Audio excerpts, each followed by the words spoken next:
Guys, how's it going? Welcome to my video. Here's the thing. I just want to give you guys some tips if you guys have the situation that I had a couple of days ago. So basically, um, what happened was I was at a McDonald's. I went to get something to eat, parked my car, got out, was there for maybe like 15 minutes, got back in, and it would crank. The car would crank and crank and crank, but it would not turn over. It would not turn over. It would just crank and crank and crank and would not turn over. So, I haven't had that issue with this car at all. I mean, there was maybe like 7 months ago, I had an issue where it wouldn't start, and it turned out to be the battery, but it didn't crank. It turned out to be a dead battery. But really never had an issue where this car would crank and crank and crank, but it wouldn't turn over. So the only issue I had was that dead battery from 7 months ago. This car drove fine since. I've had no issues with it. So basically what I did first was I turned on the headlights, and just to see where the battery was, what level, how much charge is in the battery. If it was dim, I knew that it was the battery that was the issue, but the lights were bright. Headlights were bright. So basically, I didn't think it was the battery to begin with, but and the reason why it wasn't just because of the headlights, it was because of how strong the cranks were.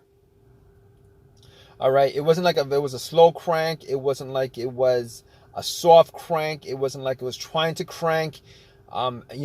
It was a very, very strong crank each and every time it cranked. Regardless, I opened up the hood and pretty much checked around the battery, because I thought, I was hoping that it would be something as simple as that. I didn't really want it to be anything bigger than that. Obviously, most people in this situation, if they were in this situation, they'd wish for the easiest fix. So I was looking at the battery, I was looking at the terminals, and you know what? I don't think I actually cleaned up the terminals last time when I changed up the battery 7 months ago. I was looking at the terminals. They looked kind of corroded. There was some rust on it, kind of corroded. There was some white, bluish stuff on there. So I pretty much, had a couple of fries, and then I took out my Coke, which I drank half a cup of, and I poured the rest onto the terminals, and had it fizz up, oxidize, a lot of the corrosion. So I pretty much took some paper towel and wiped it.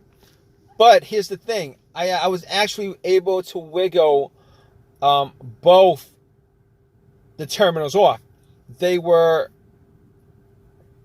tight, but not so tight that I couldn't move it. But I was able to move it, wiggle it, and once I took it off, pretty much wiped it and popped it back on. And I was hoping that was going to be the fix for it. But unfortunately, when I got back and tried to start it, it would crank and it wouldn't start. Now, I didn't give up, thinking that it might have been a battery for whatever reason. But however, I did have a booster pack, and for whatever reason, I decided to put the booster pack on the terminals and then try to start it. Did the same thing. So at that point, I 100% knew that it probably wasn't a power issue, it probably wasn't a battery issue. So at that point, I ruled out the battery. I ruled out the terminals being corroded. Ruled that out. I actually did check the negative line. If you guys don't know what the negative line is the ground line, the ground wire. All right. Normally, the negative terminal wire that goes to the negative of your battery actually connects to the frame of the car. I actually did check to make sure that it was connected. Sometimes, for whatever reason, the cables might be frayed and break off. They break off sometimes, but I made sure that it was connected to the frame. It was good. Sometimes sometimes a crank no start situation could be caused by that, but normally something like that would also cause a very, very slow, weak crank, which is not the situation I had. But obviously in that situation I was able to eliminate the ground wire, also eliminate the alternator being the issue, and I really didn't consider the alternator being the issue to begin with, but just to be 100% sure, putting the booster pack on, I was able to eliminate the alternator, being that if the alternator was for whatever reason dying or weak or charged up the battery to just a little amount, me putting a booster pack on, and it would have started the car if it was the alternator that was the issue. However, I didn't think that's not one of the things that came up as far as me trying to figure out how to a way to solve the issue with this car. Not cranking but not starting. But okay, here's the thing about it. So I can eliminate all those things. Now, other things that could be causing it: mass airflow sensor, the crankshaft, the camshaft, position sensor, throttle position sensor. I pretty much was able to rule out all those things, seeing as how I actually remembered that there was no check engine light on my dash. I haven't had a check engine light for a long while. I did have a mass airflow sensor issue maybe like 6 months ago that caused the check engine light to come on, but no starting issues, no driving issues, as far as I could tell. But that was a very important thing as far as eliminating what could be causing the issue with the car. So basically, I was able to eliminate all those things: the mass airflow sensor, the throttle position sensor, camshaft, crankshaft, and anything else that has a sensor connected to it. But I recalled that I had a similar situation with another car where there was maybe a computer issue. I think it was a computer issue where the computer was not able to connect to the car itself because of a blown fuse on the car's computer, blown ECU fuse or something like that. And now I didn't think that was the issue, but I had an OBD2 reader, a $20 OBD2 reader that I actually bought from Amazon, from Walmart, and I plugged it in. And here's the thing about it: it read all the way through. It analyzed it, gave me a readout. At that point, I knew that it wasn't the OBD2 that was.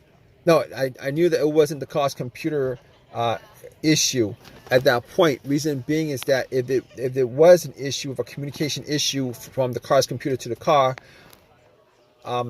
if that happened, the issue, what would have occurred was it would not have been able to analyze it. It would have stopped midway, but it went all the way through. There was no codes at all. I did not see a single code pop up at all. So I was glad that was the case, because I could at that point eliminate every single thing that had a sensor connected to it. All right, so I could rule that out. So after that, I was thinking, well, here's the thing. It could be fuses, relays. It could be fuel pump. It could be key fob, ignition switch,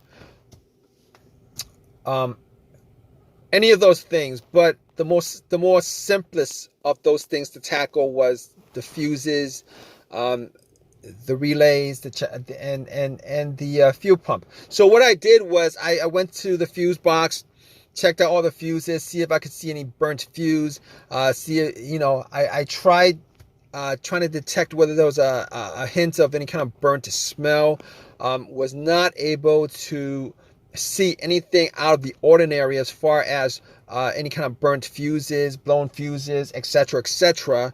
So at that point, I couldn't confirm 100% it wasn't the fuses, but I would say probably, probably a good guess that it was not one of the fuses that was causing this issue. But it could have been possibly been one of them. But anyway, moving on, I thought at that point before that I had considered that it could have been the fuel pump. I actually did the test on my own as far as trying to figure out whether the fuel pump was operating or not. Normally, it would be a best scenario if there was at least two people for this test. One would be outside, right next to, where you pump the gas. With the gas cap off, somebody would be listening to hear some kind of motor running or whizzing sound, and then the person in the car would try to put the car on the on position. The on position is the ignition position right before the crank. This would be the last position before it cranks up. The reason why you don't want to crank up is because the cranking noise, the crank will actually drown out the noise from the motor. All right, so you're trying to listen for like a slight whizzing motorized sound on it. So I tried it. I was sitting in the car. I tried a couple of times to put it in the on position, and unfortunately, I wasn't able to detect whether there was any kind of sound, any kind of motorized whizzing sound. So at that point, I pretty much just gave up on that. So basically what I did next was checking out the fuses, but was not able to decipher whether it was a fuse issue. So what I did after that was try to figure out whether it was one of the relays.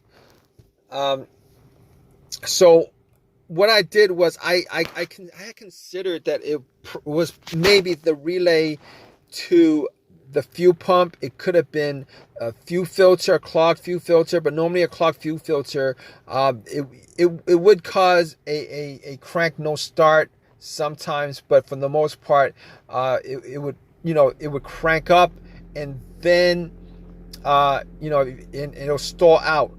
It wasn't the case here. So I didn't think it was the fuel filter, considering it would crank and crank and crank and crank. It seemed like there was something that was causing it not to turn over.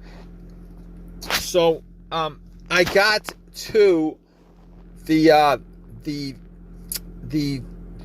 fuel pump relay. Once I got to the fuel pump relay, figured out where it was.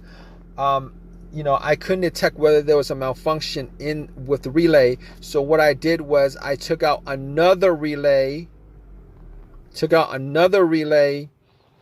That was, the same, had the same markings as far as, the numbers on there and stuff like that.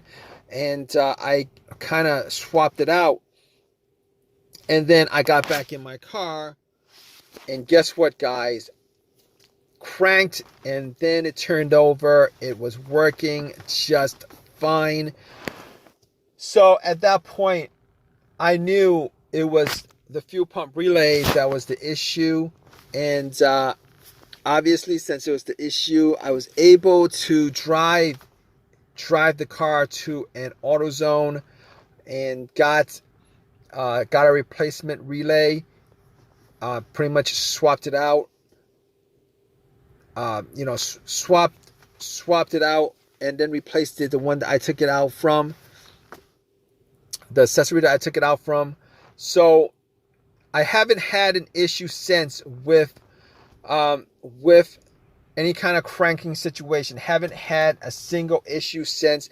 But to be honest, I didn't actually drive that much, but haven't had an issue since with the issue, with the crank no start issue. So it's been resolved. It drove fine all day today. Not a didn't have the same issue as I had previously. So this is it was an easy fix.